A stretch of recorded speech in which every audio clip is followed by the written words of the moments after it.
Today you're going to get a pre-write that goes with the Seven Wonders project. I know many of you have already started your actual writing in the pamphlet, typing all of that in computer class. So you're going to use the pre-write to make sure that you have everything included in your project that you need and compare it to what you have on the pre-write.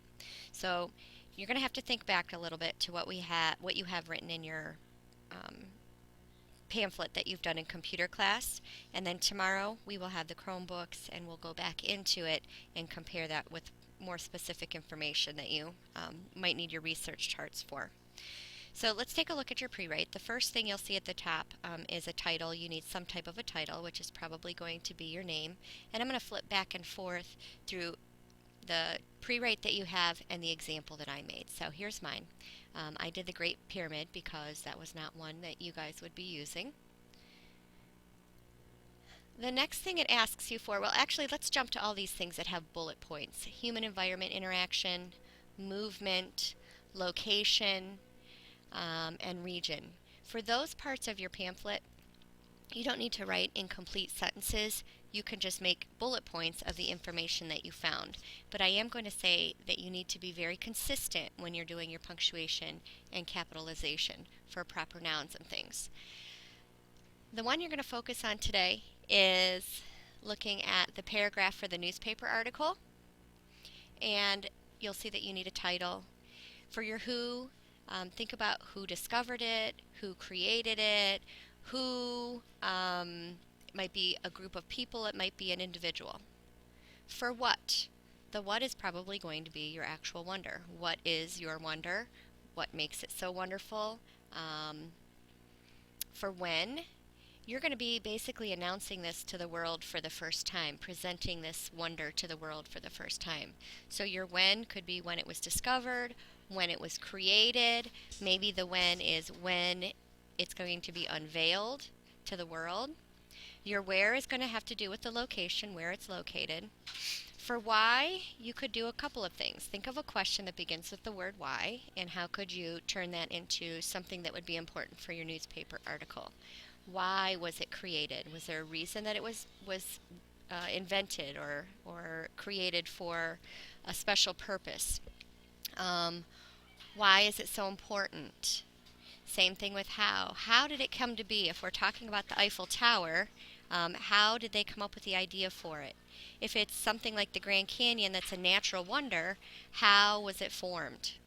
And what you'll end up doing is putting all this together into a 8 to 10 sentence paragraph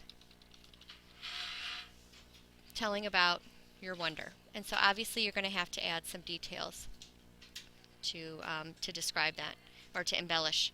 So to start, here was my start of mine. I didn't finish it, but earlier today, the Egyptian king finished construction on the greatest monument built in honor of his own impending death.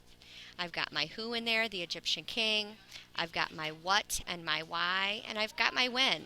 But of course, this is only one sentence of my paragraph. I'm going to go on and add some more description. Thinking about the newspaper articles that we read in class from Scholastic News, think about some other ways that you can add details to embellish on introducing your wonder. The other paragraph that you're going to have to write is the one about place. And I'm sorry I'm going through this so very quickly. We'll talk more about it in class when I'm back. But for place, this is going to be your claims and evidence paragraph. So your claim is going to be, what is your wonder and why do you think it's so wonderful? So if you look at my example, my claim is the Great Pyramid of Giza is deserving of its title as a wonder of the ancient world. That's my claim that I'm going to try to prove. Then I have my 3 supporting details, and you'll see that I use transitions first of all, secondly, and lastly. Now, one thing that I will need to do is to go back and vary my transitions. I've got 2 adverbs, so maybe I want to change lastly to an infinitive or a dependent clause.